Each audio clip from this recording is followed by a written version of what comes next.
Eleanor Hayes had learned how to live with silence, the kind that crept into walls and settled into bones after loss. A house once full of laughter and small domestic arguments now echoed with absence. Since her husband died 3 years ago, mornings felt heavy and nights endless, and time strangely elastic, stretching and snapping without warning. She filled her days with routines: tea at 8, gardening at 10, television murmuring in the background like a distant companion. But nothing truly touched the hollow space inside her chest that only he had once filled. One evening, as rain tapped gently against the windows, Eleanor sat alone, scrolling through her phone. Something she rarely did. Notification appeared, unfamiliar yet oddly polite. "Hello, Eleanor. I hope you do not mind me writing." The message was simple, almost careful. She hesitated, her fingers hovering above the screen. Before curiosity outweighed caution, she replied.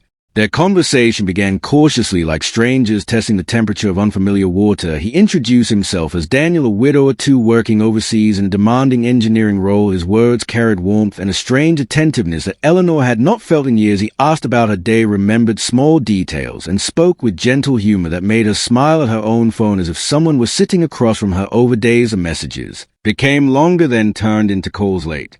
At night, his voice would fill the quiet room, soft, steady, reassuring. "You deserve happiness again," he once told her, his tone low, sincere. The words settled deep within her, awakening something she thought had long disappeared: hope. Eleanor began to wait for his messages, measuring her days by their arrival. She shared memories, secrets, even quiet fears she had never spoken aloud before. With Daniel, she felt seen, valued, alive again. The loneliness that once suffocated her slowly loosened, its grip replaced by something dangerously close to love.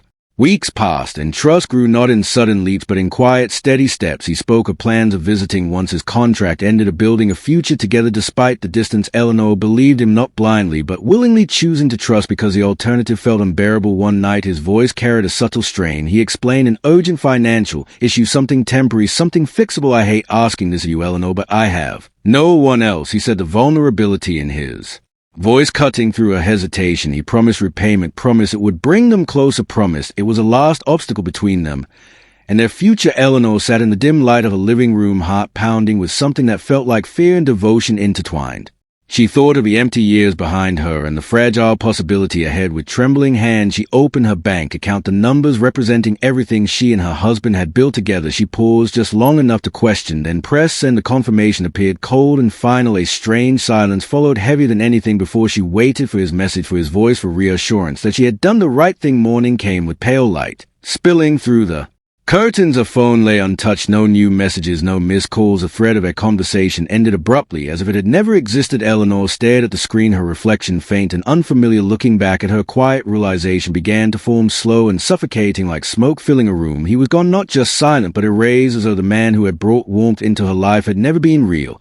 And somewhere beneath the shock and heartbreak, something else stirred, something darker than grief, something that refused to remain broken for long enough to be forgotten. She whispered his name once into the empty room, and for the first time it felt like the name lingered in the air long after Eleanor stopped speaking it, dissolving into the same silence that had swallowed everything else.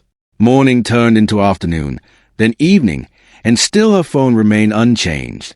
No message, no apology, no explanation, just the hollow glow of a screen that now felt like betrayal itself. She told herself it was a mistake at first, a delay, a technical issue, something reasonable, something fixable. But reason slowly gave way to dread. She sent another message, light and careful. "Daniel, I hope you're all right." Minutes passed, then hours. Nothing. By the next day, her tone shifted. The softness in her words sharpened with unease. "Please respond. I'm worried about you." Still nothing. On the third day, worry curdled into desperation.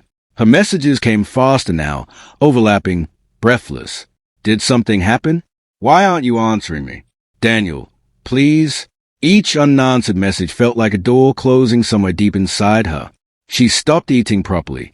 Sleep came in broken fragments, interrupted by the constant need to check her phone. Every notification, bank alerts, promotional messages, wrong numbers, sent a jolt through her body before collapsing into disappointment. The quiet that once defined her home now felt aggressive, almost mocking. It wasn't just money.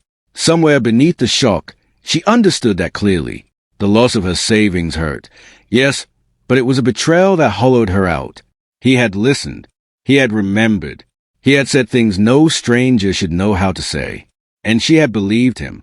Not because she was foolish, but because she wanted to believe that connection like that still existed. By the fifth day, reality settled in with a cold, suffocating weight. Eleanor walked into the local police station, her steps slow but determined. The fluorescent lights inside buzzed faintly, casting everything in a harsh, indifferent glow. She explained everything, carefully at first, then with rising emotion as a word spilled out faster than she could control them. The officer listened, nodding occasionally, typing notes into a computer without looking at her for long. When she finished, there was a pause. Not the kind that holds empathy, but the kind that signals routine. These cases happen more often than you'd think, he said flatly. Romance scams. They're difficult to trace. Eleanor stared at him, her hands tightening in her lap. But you can find him, can't you? He hesitated, then gave a practice response. We'll file the report. If anything comes up, we'll contact you. It wasn't reassurance. It was dismissal dressed as procedure. She left the station feeling smaller than when she had entered, as if her pain had been reduced to paperwork. Another file, another victim, another story that didn't matter enough to chase. Back home, the walls felt closer, the silence heavier.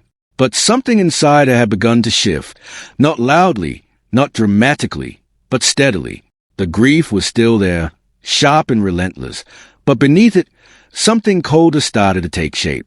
A need not just to understand, but to know. That night, she opened her phone again, not to send another message, but to read. Slowly, carefully, line by line, she scrolled through every word he had ever sent her, searching for something, anything, that didn't belong. A pattern, a mistake, a crack in the illusion. Hours passed before her eyes caught on something she hadn't noticed before.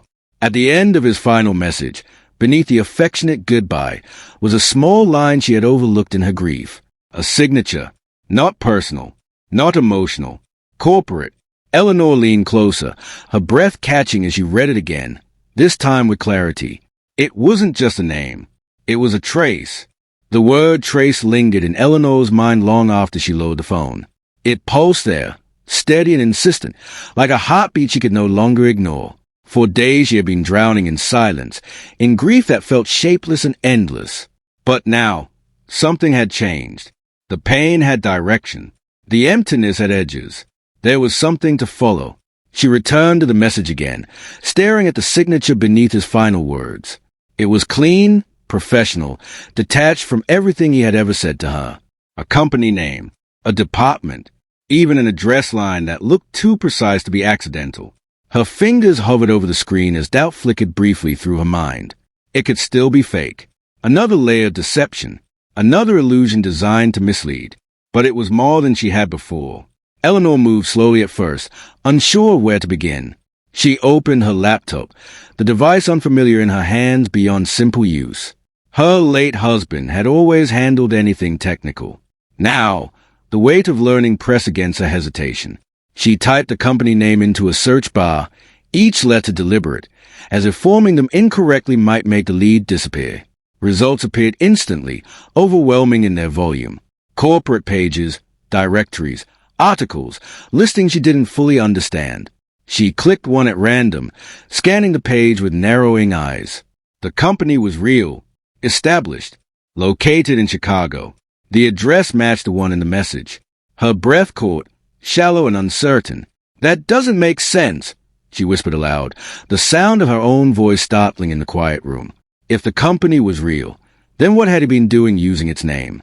Was he part of it, or hiding behind it? The questions came faster now, each one sharper than the last. Eleanor leaned closer to the screen, her earlier hesitation dissolving into something more focused. She searched his name next, Daniel. It felt fragile now, like something that could break under scrutiny. Dozens of results appeared, none of them clearly him. Different faces, different lives, different truths. A name that shouldn't exist, she realized, not as he had given it. Hours slipped by unnoticed. The daylight faded into evening, then into night, but Eleanor remained seated, her posture rigid, her eyes fixed on the screen. She moved through websites she barely understood, clicking links, reading fragments, piecing together what little she could. She learned how to search images, how to cross-reference profiles, how to dig deeper than surface-level information. Each small discovery fed something growing inside her. Not hope, not exactly. Something colder, something sharper. At one point, she found a listing of employees connected to the company. Names arranged neatly, accompanied by professional photographs. She scanned them slowly, her gaze moving from one face to the next. None of them were him. Not exactly. But something about one image made her pause. The man in the photograph looked different. Clean-cut, formal, pose. But there was something in his expression, a familiarity she couldn't immediately place. Eleanor leaned closer, her heart beginning to beat faster. The eyes. It was in the eyes. No, she murmured, uncertainty and recognition colliding. She clicked on the profile, her hand trembling slightly. The name attached to the image was not Daniel. It was something else entirely. A different identity. A different life. But the longer she stayed, the more the illusion unraveled. It was him. Not the man he had pretended to be, but the man beneath it. Eleanor's chest tightened, the air in the room suddenly feeling thinner. He wasn't just a voice anymore. He wasn't just words on a screen. He was real, tangible, existing somewhere beyond her grief. Driven by something she no longer questioned, she searched a new name alongside the company. More results appeared. Articles, mentions, a professional footprint that stretched further than she had expected. And then, buried among them, she found an image that made her entire body go still. It was a photograph taken outside a building. The company's building. And there he was, standing in front of it, smiling. The smile in the photograph refused to leave her mind. It followed Eleanor through the night, through the restless hours where sleep hovered but never settled. By morning, the decision had already taken root, quiet but unshakable. The man who had erased himself from her life had not vanished at all.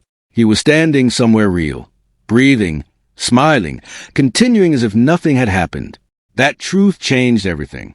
Eleanor moved through her house with a strange clarity. She packed slowly, methodically, choosing only what she needed. Clothes folded with precision, documents placed carefully into her bag. Her hands no longer trembled the way they had days ago. The grief was still there, but it had hardened into something else, something that guided rather than consumed. At the train station, she blended easily into the background. An elderly woman traveling alone drew little attention. People passed her without a second glance, absorbed in their own lives, their own destinations. It suited her.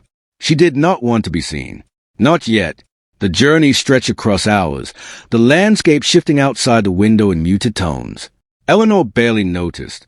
Her thoughts circled the same image again and again, the photograph, the building, his face. Every mile carried her closer to something she could not fully define, only feel. A quiet inevitability. When she finally arrived in Chicago, the city greeted her without warmth. It loomed large and impersonal, its towering buildings casting long shadows over crowded streets. Cars moved in constant streams, voices overlapped, and somewhere beneath it all was a hum that never seemed to stop. It felt indifferent, almost complicit, as if it had already swallowed countless stories like haze and moved on without pause. Eleanor stepped onto the pavement, her posture slightly hunched, her movements deliberately slow. She wore her age like a shield, allowing others to underestimate her, to dismiss her as harmless. It was easier that way, safer. She found a small apartment not far from the address she had memorized. It was modest, quiet, and overlooked a narrow stretch of street line with office buildings. From one particular angle, just beyond the row of parked cars and passing pedestrians, she could see it, the building from a photograph. Her building, his building. Days slipped into a routine that felt both foreign and consuming. Eleanor would sit by the window for hours, watching, observing, learning. People came and went in predictable patterns, morning arrivals, midday breaks, evening departures. Faces blurred together at first, then slowly separated into individuals. She began to recognize them, their habits, their rhythms. But not him. Not yet. The waiting stretched her patience thin, but she endured it. This was not the kind of thing that could be rushed.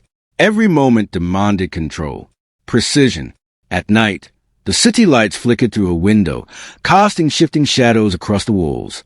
She replayed their conversations in her mind, hearing his voice layered over the distant noise of traffic. The softness, the charm, the carefully chosen words. It all felt different now, calculated, deliberate, false. On the fourth day, something changed. Eleanor had nearly turned away from the window, her eyes strained from hours of watching, when movement near the entrance caught her attention.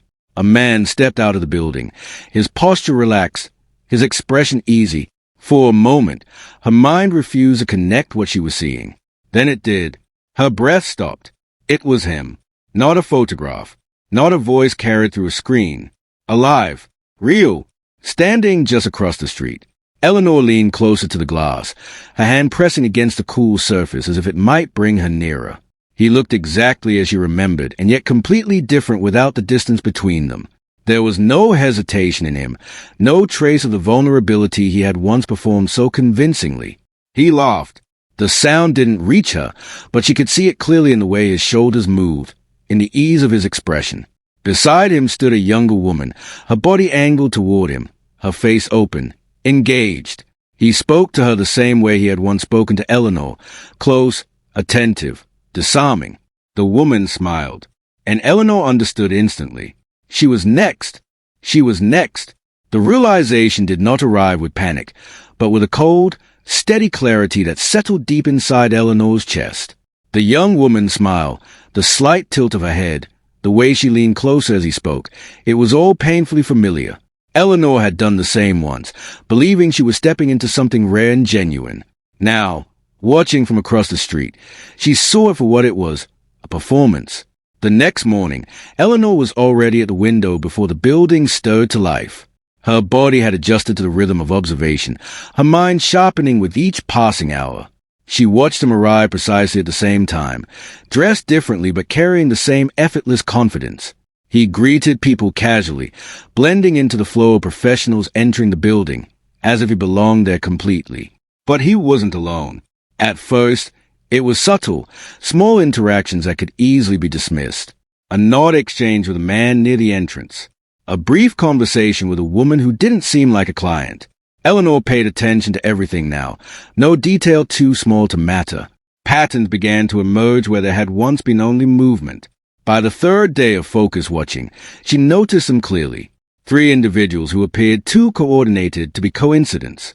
They entered at similar times, left in staggered intervals, and occasionally crossed paths with him in ways that felt rehearsed rather than spontaneous. Their body language carried an unspoken understanding. A network. The word formed slowly in her mind, heavy with implication. This wasn't one man acting alone. This was something structured, organized, deliberate. Each person playing a role, each interaction part of something larger than she had imagined. Eleanor leaned back from the window, her thoughts racing but controlled. The betrayal she had felt before began to shift again, evolving into something sharper. It wasn't just about her anymore. It never had been. That afternoon, she left the apartment for the first time since arriving. Moving slowly along the street, she kept her posture slightly bent, her gaze lowered just enough to avoid attention while still observing everything around her. The building stood taller up close, its glass reflecting the city in fractured pieces. People moved in and out with purpose, unaware of the quiet storm gathering just across the street. She paused near a bench, pretending to rest, while her eyes followed the entrance. Minutes passed before he appeared again, stepping outside with the same easy confidence. This time, he wasn't alone.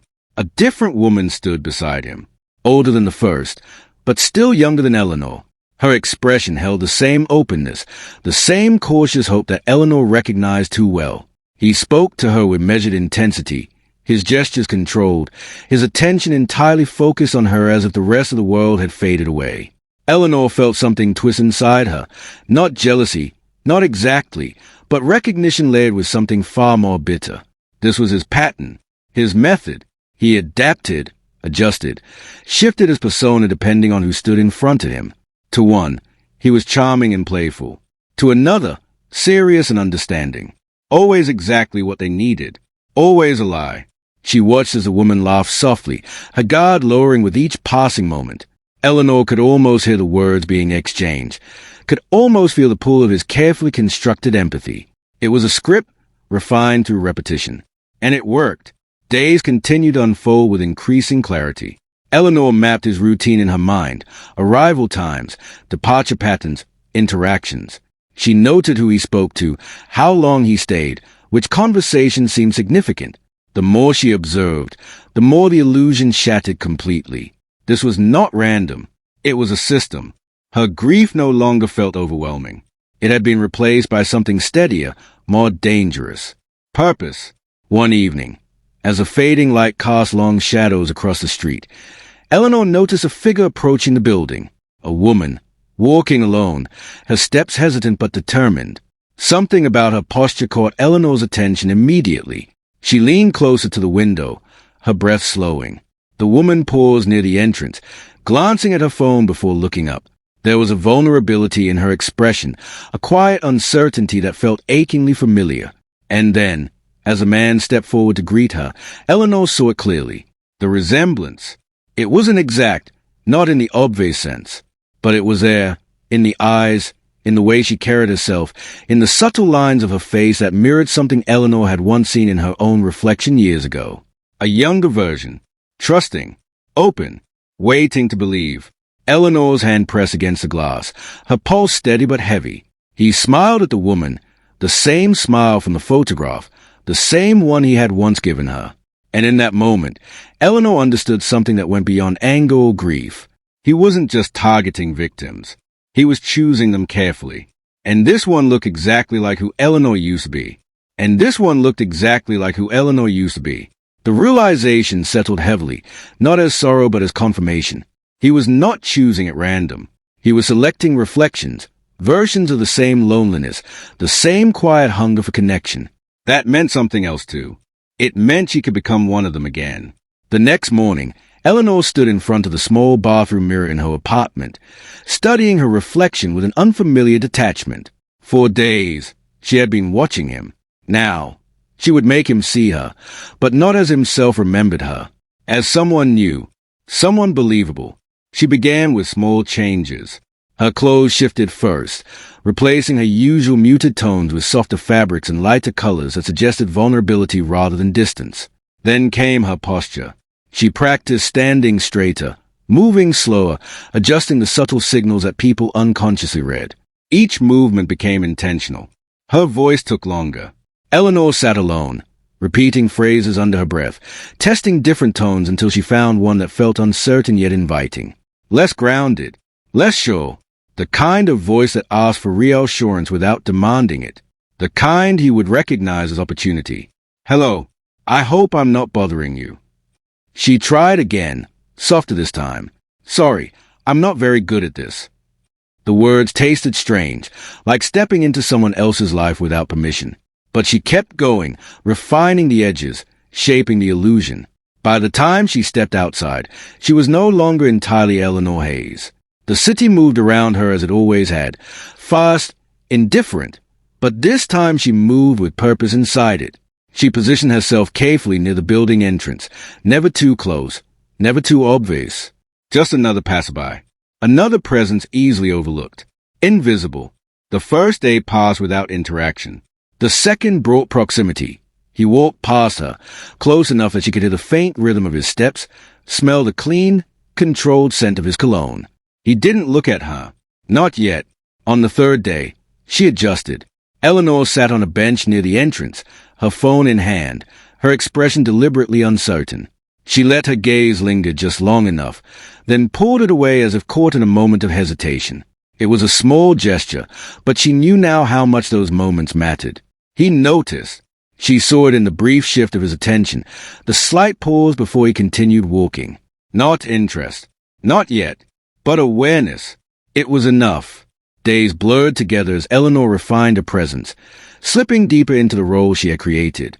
The more she practiced, the easier it became. Too easy. At times, she caught herself responding instinctively, forgetting where the performance ended and her true self began. The lines blurred until even her own thoughts felt uncertain. At night, she would sit in the dim light of her apartment, staring at her reflection again, searching for something familiar, some piece of herself that remained unchanged. But each time, it felt further away. The grief that once defined her had been replaced by something quieter, more controlled. She was no longer reacting. She was shaping events, guiding them, stepping into a space she had never imagined occupying. And then, finally, it happened. Late afternoon. The light was softer, the crowd thinner. Eleanor stood near the entrance, her posture relaxed but attentive. She sensed him before she saw him. The same steady presence, the same controlled confidence. He slowed as he approached. "Excuse me," he said, his voice smooth, measured. "Are you waiting for someone?" Eleanor looked up, allowing just a hint of surprise to cross her face. For a brief second, their eyes met fully. There was no recognition, only curiosity. "No," she replied softly, her voice exactly as she had practiced. "I'm just trying to figure something out." He smiled, the same smile, the one that had once lived inside her phone, inside her memories, inside everything he had taken. "Well," he said gently, stepping closer, "maybe I can help with that." Eleanor felt something shift deep within her, not fear, not hesitation, but something far more complex. She held his gaze, steady despite everything.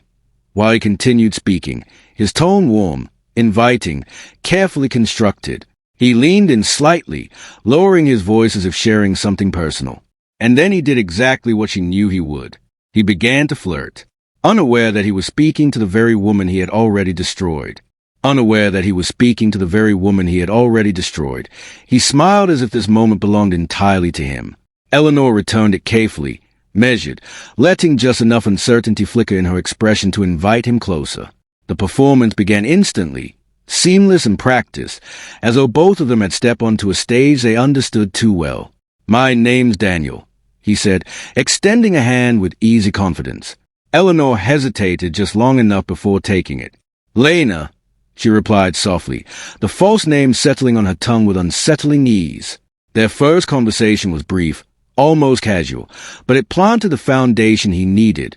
He asked simple questions, listened attentively, mirrored her tone. Eleanor answered cautiously, offering fragment of a life that didn't quite exist, lonely, uncertain, quietly searching. Each word she chose was deliberate, crafted to fit the pattern she had already observed. Over the next few days, their interactions grew longer. He found reasons to linger near the building entrance, suggested coffee, then conversation beyond convenience. Eleanor followed his rhythm, never rushing, never resisting too much. She allowed him to believe he was guiding everything. Inside, she watched, listened, measured. One evening, they sat across from each other in a quiet cafe, the low hum of conversation around them creating a false sense of intimacy. The lighting was soft, shadows stretching across the table between them. He leaned back slightly, relaxed, confident in the connection he believed he was building. "You're different," he said, studying her. "Most people, they try too hard to impress." Eleanor lowered her gaze, letting a faint smile appear.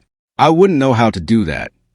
"That's what makes it easy," he replied, his tone warm but edged with something sharper beneath. "Easy." The word lingered. Eleanor tilted her head slightly, as if curious. "Easy." He hesitated for only a moment, then laughed it off, waving a hand. "I mean easy to talk to. Comfortable." But the slip had already been made. From that point on, Eleanor guided the conversation with increasing precision.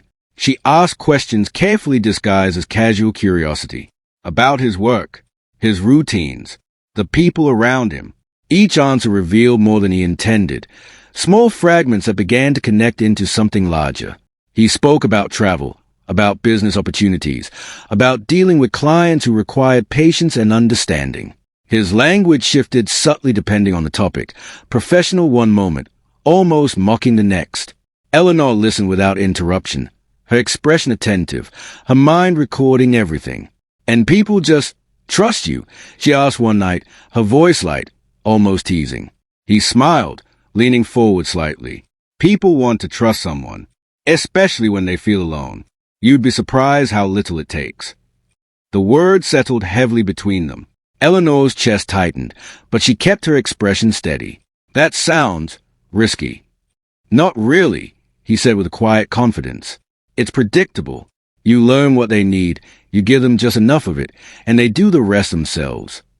He wasn't hiding it anymore. Not completely. In the days that followed, his guard lowered further.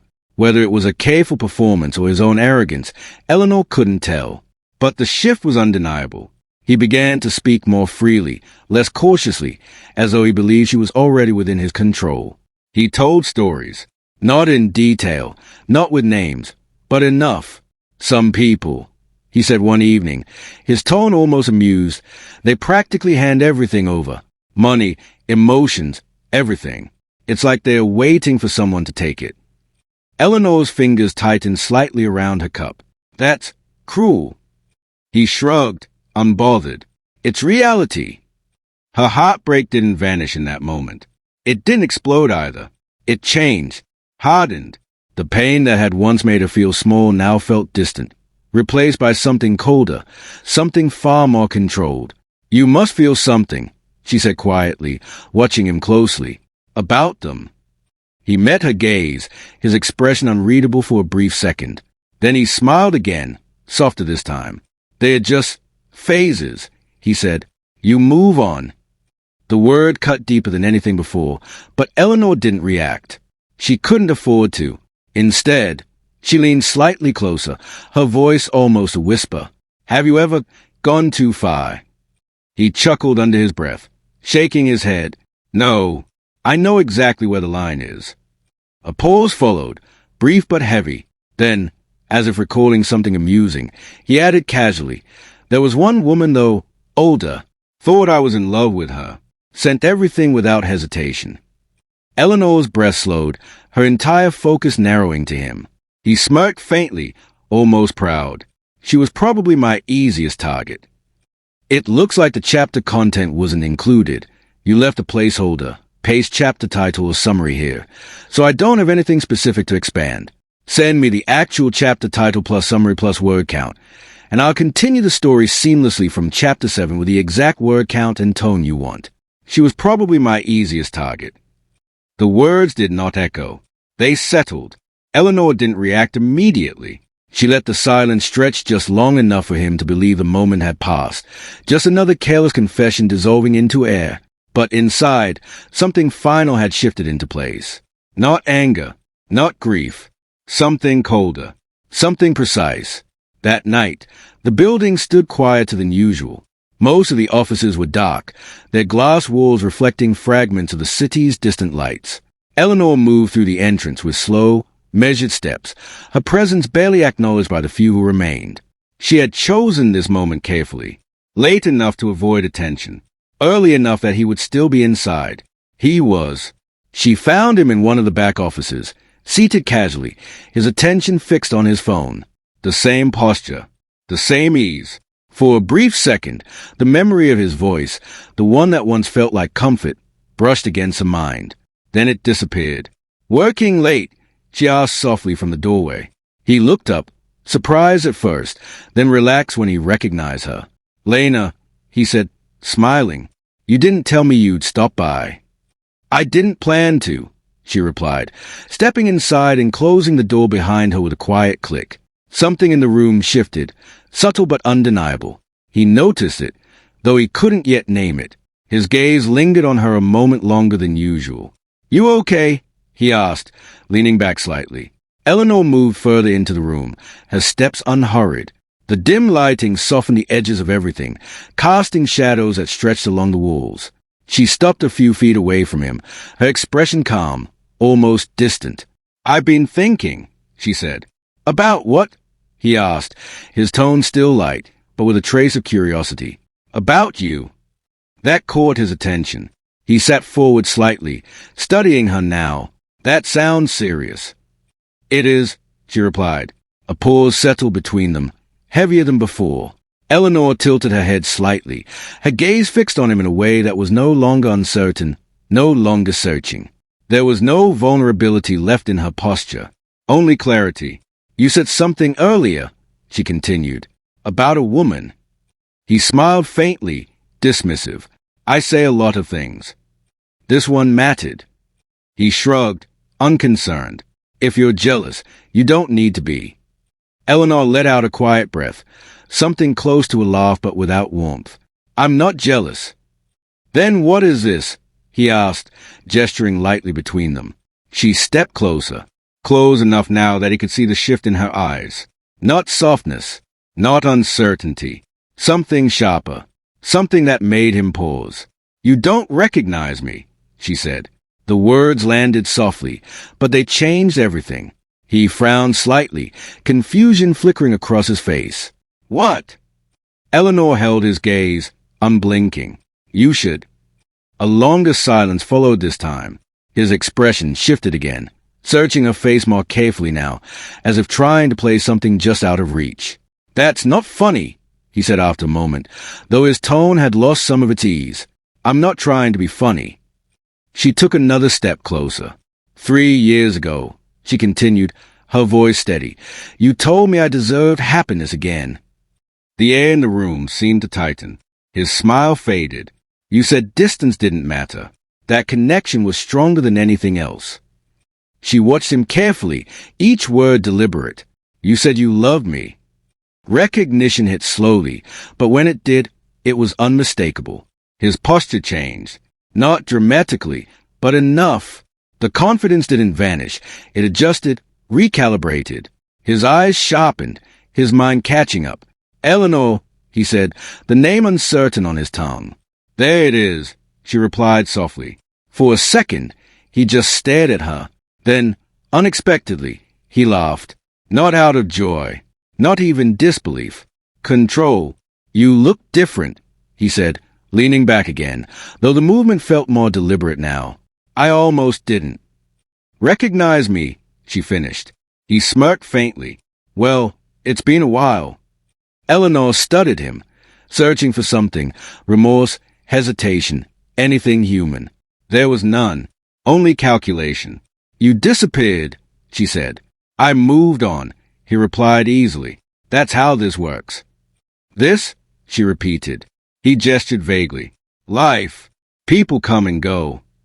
The simplicity of it, the casual cruelty, didn't shock her anymore. It confirmed everything. You took everything, she said. Not everything, he corrected. You're still here. The words hung between them, cold and deliberate. Eleanor nodded slowly, as if acknowledging a point in an argument. Then she turned slightly, her gaze shifting toward the corner of the room. I wondered if you'd say something like that, she murmured. He followed her movement, his expression tightening just slightly. What are you doing? Eleanor reached into her bag, her movements calm, unhurried. She pulled out a small object, holding it loosely in her hand. A lighter. For the first time, uncertainty flickered across his face.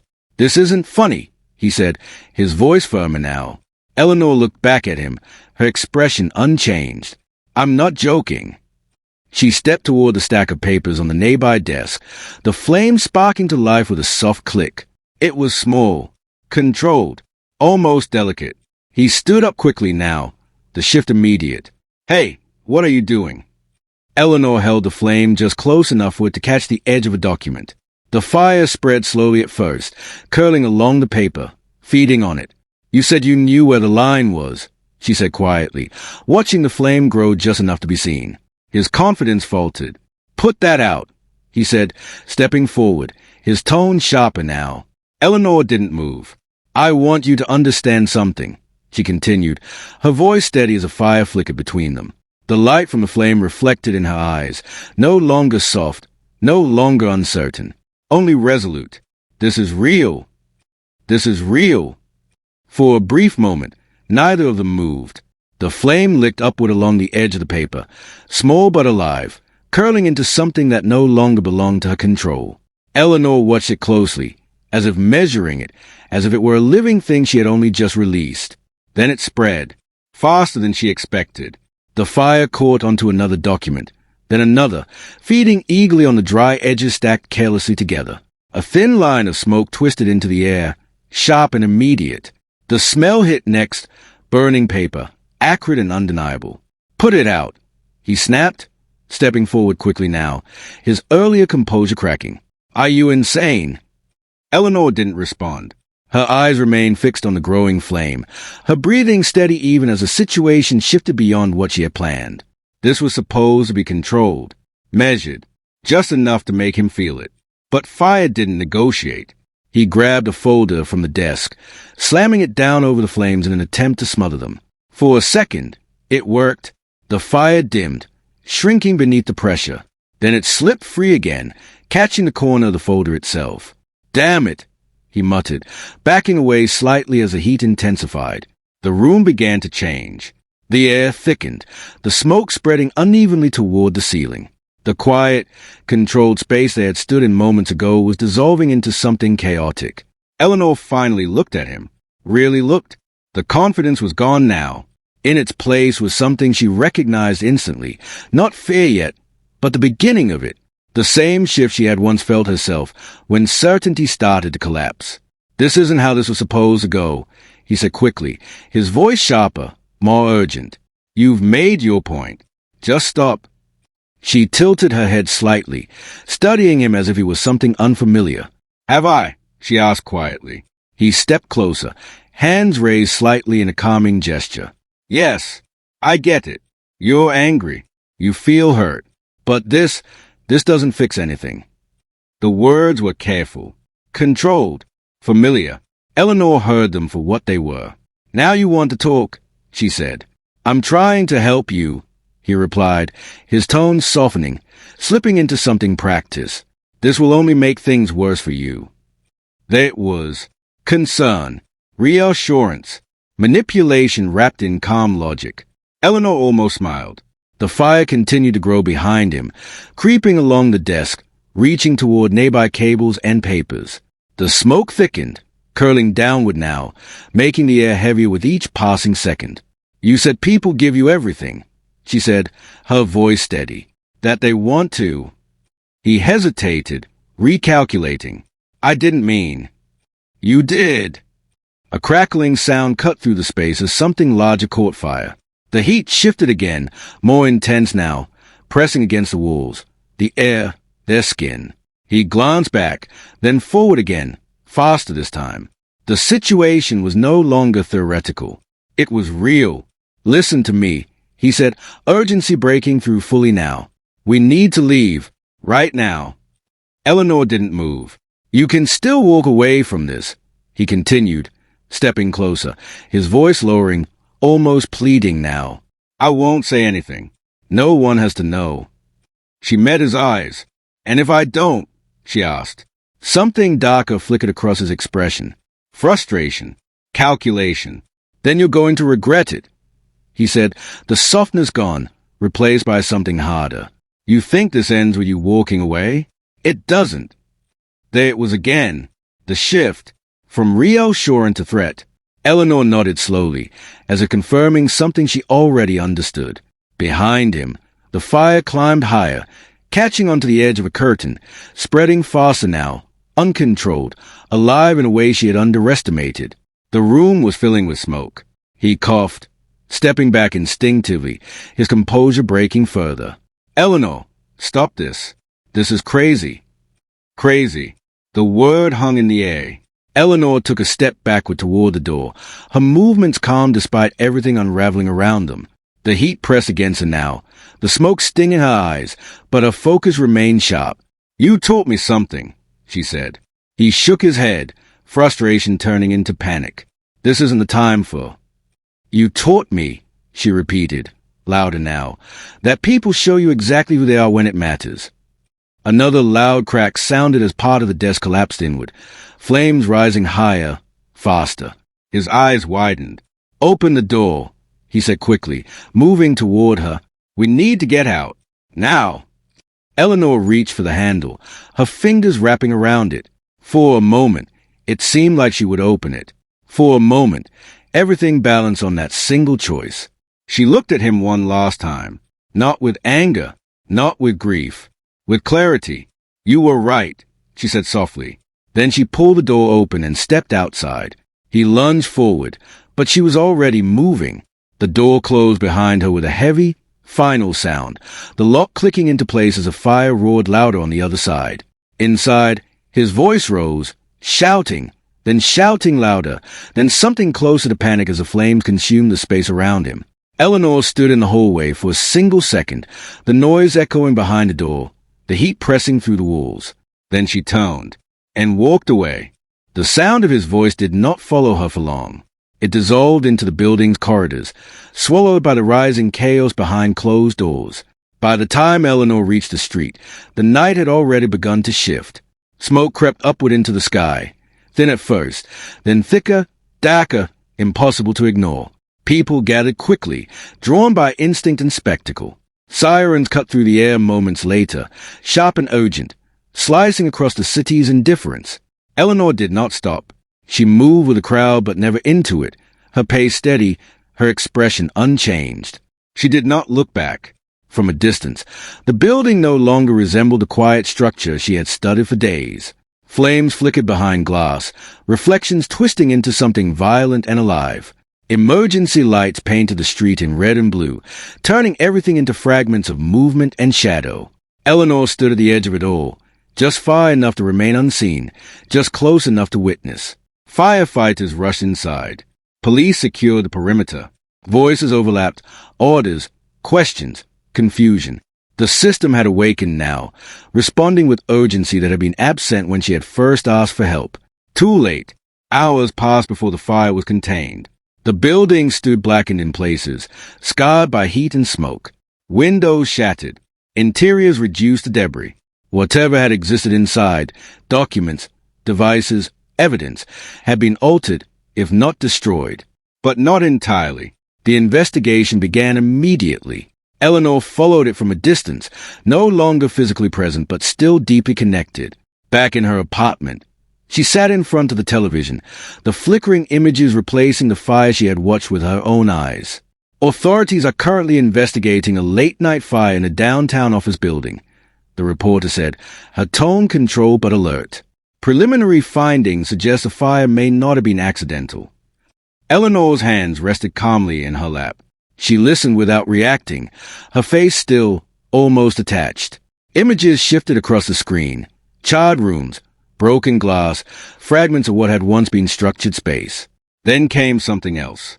Investigators have recovered partial data from the site, the reporter continued. Sources indicate possible connections to financial fraud operations, though details remain unclear. Eleanor leaned forward slightly. Fragments. Not everything had burned. Over the next day, more information surfaced in pieces. Authorities spoke cautiously, releasing only what they could confirm. There were mentions of multiple identities, digital trails, incomplete records that hinted at something larger than a single individual. A network. The word returned, now spoken by others, not just formed in her own mind. Victims began to appear in interviews. Faces blurred, voices altered, stories fractured but familiar. Loss, deception, silence. The same pattern repeated again and again, stretching far beyond what Eleanor had imagined at the beginning. She watched them all, listened to their words, felt nothing that resembled relief. Late that evening, the coverage shifted. Authorities are now reviewing surveillance footage from nearby cameras, the reporter said. They are attempting to piece together a timeline of events leading up to the fire. Eleanor's gaze remained fixed on the screen. The footage appeared seconds later. Grainy, distant, but clear enough.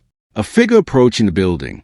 Slow, unremarkable, almost invisible among the flow of people. Eleanor. She watched herself move across the screen, her posture familiar yet distant, as if she were observing someone else entirely. The angle changed, showing her entering the building, disappearing inside without hesitation. The clip ended. Silence filled the room again, heavier than before. Eleanor sat back slowly, her expression unchanged, her thoughts unreadable. For a long moment, nothing moved. Then the realization settled, quiet but undeniable. They had seen her. The realization did not bring panic. It settled over Eleanor like everything else had, quiet, measured, inevitable. She turned off the television, the sudden absence of sound pressing against the walls of the apartment. For a moment, she simply sat there, hands resting in her lap, her breathing slow and even. Then came the knock. It was firm, controlled, not loud, but undeniable. Eleanor stood without hesitation and walked to the door.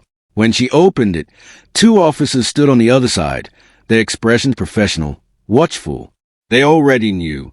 She could see it in the way they held themselves, in the careful distance they maintained. "Eleanor Hayes," one of them asked. She nodded once. "Yes. We need you to come with us." There was no resistance, no question.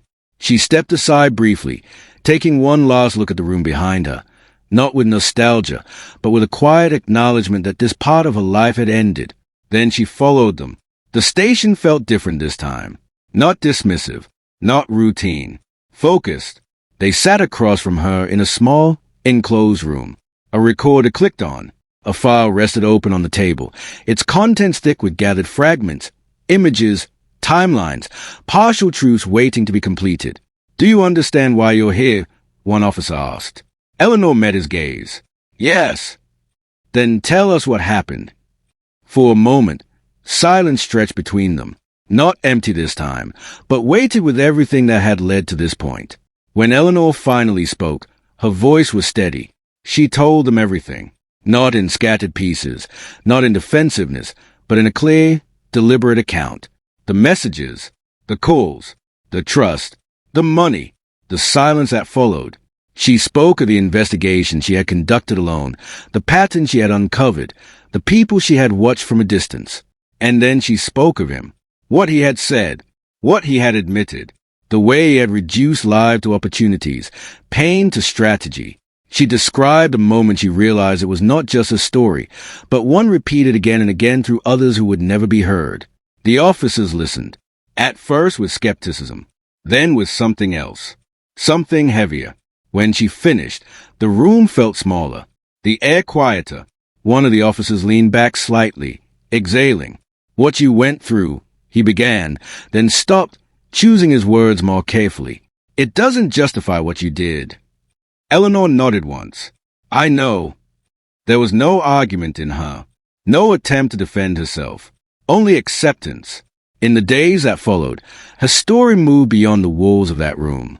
Other victims came forward, their voices joining a narrative that had long been buried under shame and disbelief. They spoke of loss, of manipulation, of the same carefully constructed lies. They understood her pain, but they did not excuse her actions. Eleanor watched none of it. She didn't need to. She already knew how it would unfold. On the day they came to take her away, the sky was overcast, the light muted and distant. She walked between the officers without resistance, her step steady, her expression unchanged. There was no fear in her, no visible regret, only something quieter, final. As they guided her toward the vehicle, a man standing nearby glanced down at his phone, his brow furrowed slightly, his attention caught by something unexpected. A message, simple, polite, almost careful. "Hello, I hope you do not mind me writing." He hesitated, then opened it. Eleanor paused for the briefest moment as she passed, her eyes shifting toward him, catching the faint glow of the screen. The words were familiar, too familiar. For a second, something flickered behind her stillness. Not shock, not surprise, but recognition. Then it was gone. She stepped forward, the door closing behind her as the vehicle pulled away. And somewhere, unseen and untouched, the pattern began again.